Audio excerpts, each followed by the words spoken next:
Hey, my name's John Wright. Good morning, good morning. Funny things happen here in the Pacific Northwest. My name's John Wright, and they're not. And you know what? I just love it. I'm sitting here. I play music. I've been listening to Britney Spears playing music. I see Rod Stewart's going to be coming up next. I go to YouTube Premium. I like YouTube Premium, by the way. And by the way, I don't like network TV because, I'll tell you what, there's a lot of shock therapy in network TV that you see on TV. I've complained and I got 3 ads taken off TV last year. It was around the X-Men show, and I'll tell you what the commercial was. It was a lady that would come in the camera and just scream in your face like an old lady about Medicare. Boy, I'll tell you what, I jumped on them about that Medicare commercial, and they took that off. I was totally pissed because, for one, that woman looks just like my mother in my face. And if you have something against your mother because your mother has done something terrible to you, you would not want that reassurance over and over and over in your face. And, I just want to mention to you guys this morning. Being me, I've already put up a couple videos this morning at 7 a.m. sharp. I've got a black and white right here, driving nice and slow, looking through my window. And you know what I'm doing? I'll tell you what I'm doing. I'm just holding up my bong here. My guitar was right here where it was. I mean, I just clicked it up and said, well, I better make a movie over this one. Because I enjoy that the cops can drive past her really slow and see me right here in my sunglasses and know there's a book right there that says, D.B. Cooper, this is about Norjack, this is about FBI. And you know what? Now look, this is what it looks like when D.B. Cooper's son comes out of hiding. When D.B. Cooper's son found out that his dad was not just the Zodiac, but he was D.B. Cooper. And to see the looks on my family's face when I put it together, oh boy, I'll tell you what, I would just love the minute that I said that to Ernie and Kevin both at the same time when I said my dad was D.B. Cooper that jumped out of a fucking airplane with $200,000 and you guys goddamn know it.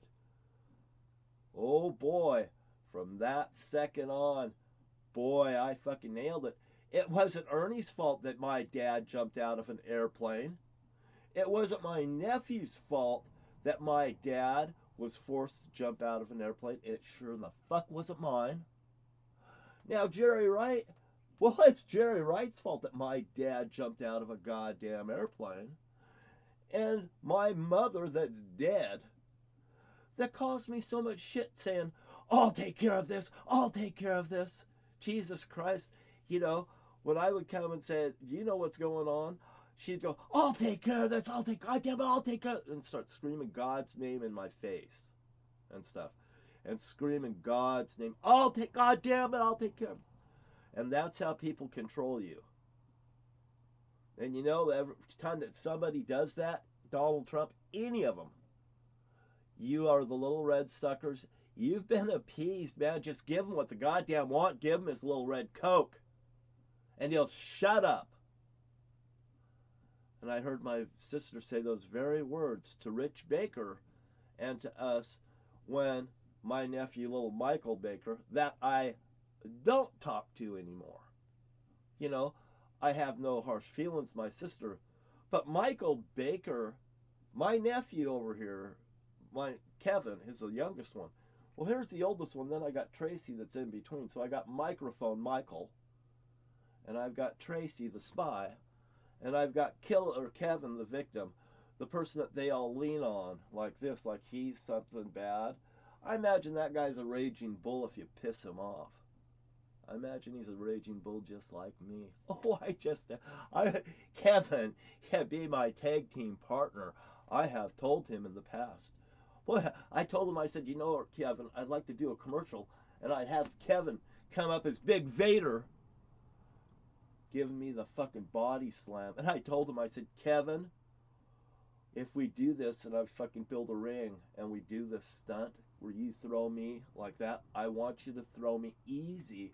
I want to bounce off and do the Buddy Rose commercial. Aflac. You know, if you don't know Buddy Rose, you know Buddy Rose. I didn't know professional wrestling was pulling a punch, but it's actually pulling punches and stuff. You don't beat people up every day. We're going to have to go to work every day of the week. But that's what these guys do. They're all acting like we all got to work together. It's all entertainment. It's not, we're not really, you know, and it's a big act around me. Well, I didn't know that they were actors, and I was being real. I remember my brother Jim says something about talking about Jimmy Snuka dropping off the top of a cage onto someone like this. Well, when Jimmy talks about a cage like this and drops on somebody, well, hell, it wasn't 10 years ago that I jumped off of about a 3-story roof and landed right next to somebody and said, "You're not going nowhere." In Vancouver, down in Vancouver, Camas area, Camas, matter of fact. It was right there at the place where I rented. Yeah, the girl that I lived with, she went nuts. They called the cops. She ended up in jail, and all this is documented, by the way, that she went to jail. What was her fucking name? I used to sleep with her too. I had sex with the woman too. Crazy shit. Crazy. You know, and I will tell you something. What was that woman's name? Well, I'll tell you what. Brian, her ex-husband, used to be Hulk Hogan's weightlifter. That's right. And this woman, god dang it, I can't remember. She'll probably say, "You can't remember your name, my name after all the sex we had, John." No, I try to forget people I don't really like anymore that's done stuff to me, so I just kind of like block it. But now her ex-husband Brian, you know, this woman says to me, "Don't go out there.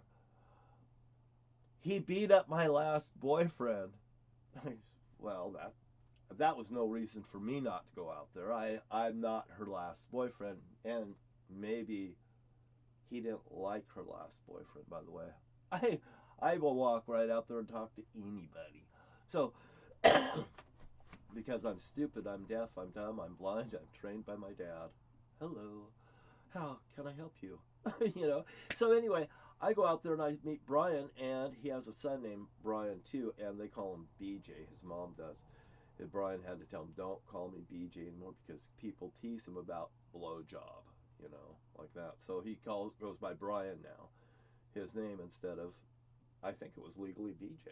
I mean, BJ. I mean, the initials and stuff, you know, when people do that. And so anyway, I go out there. Oh, before I went out there, she goes, "He's the, what did she call him? I have a mind like, he's the Rattler, or he's something, you know, like this, or he'll get you, like that." I'm like, I'm sure I've told the story before. She goes, "He picked me up and put me to the ceiling and dropped me on my face. That's what happened to my face." And she goes, "Didn't you ever notice my face?" You know, I'm like, well, I wasn't going to judge a book by its cover. She wasn't that bad at sex, and she could suck cock and swallow. Susan! Oh, Susan Donahoe. Do a ho, Donahoe. Hey, Donahoe. And your mother was an ex-IRS agent named, Barbara Donahoe. Barbara Donahoe. DB, Barbara Donahoe. You see how this kind of like, wow, isn't this strange? And she's an ex-IRS agent. And, you know, I'll tell you what, my book writer that writes my book for me just is a little ways from this woman's house, too, by the way. Ruthlidge. What was her name? Because she's another person I'd like to block, but I'd like to see her. Her name is Ruthlidge, and I'll tell you another thing. When she was screwing me, and they wrote my book. She's a writer. She's supposed to be professionally writing my book, This Murder in the Dark, about the Zodiac Killer. And I don't know it's D.B. Cooper or anything. And she's working with the cops in Lewis County, Bruce Kimsey. I've given her all the stuff. And she's fucking goddamn fucking mixing shit up and trying to screw it up all around too. You see? So that woman that was right there in Vancouver, Washington, named Ruth Lidge, she stood next to me and she told me, my name is Rothledge, like the Rothschilds. Strange. Right there, that woman took $3,000 for me. She didn't perform her duties or her tasks. And by the way, I probably have checks from my bank to this woman, or I paid her in cash, one of the two. But goddamn, she knows. She knows she couldn't pass a lie detector test on the things that she told me. And she started pulling off this Rothledge stuff like this was an overtaking of the world. You know, so the things that I'm telling you guys because it happened. It's like my brother-in-law out here. Oh, I think I started the story. Two girls, there's a woman that walked her dog this way, and he goes, well, there's the woman. And I said, well, she's probably married. And then another woman, she comes up this way, and he goes, wow, that must be a short trip. And I said, no, that's actually a younger woman and a bigger dog. I said, there's two women here. I go, they tricked us, Ernie. They tricked us. There's two of them. You know, and I said, I'll go this way. Like that. And he says, well, I'm just woman watching. I said, well, that's okay. I women watch too. I go down the bowl, I women watch. I said, you go bowl? I said, I told him about, I just put oil on the lanes and women treat me good. You know, then I tell him the story about Judy Hewitt that they won't put oils on the lanes, but except her lanes, and her lanes has oil on, everybody else's doesn't, so she bowls the best in the house. And I said, and when I found out about that, when I came to that bowling alley, everybody had great lanes. Judy Hewitt very rarely touched that lane machine again. And the first time she did it, I'll tell you what she did.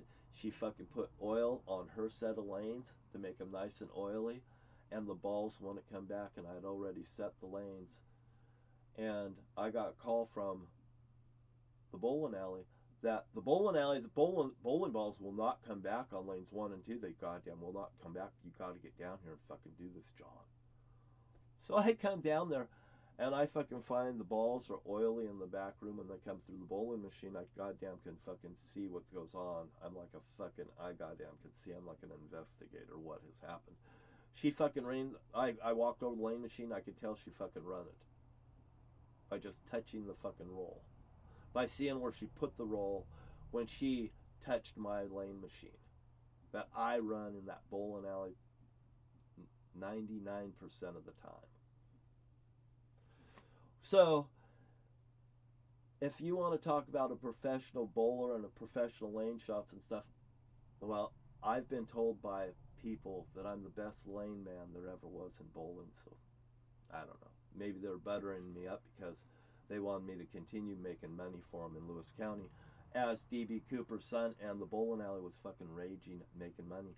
There was people lined up to the road trying to get in the bowling alley when I was there, and Herb Kreitzer was saying, wow, you really got this thing going now. I didn't know everybody was coming in to meet the legend's son. My dad was the legend, I wasn't.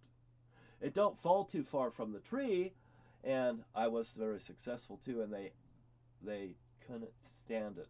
It's just like all the Republicans that just can't stand Joe Biden doing so good no matter what they're doing.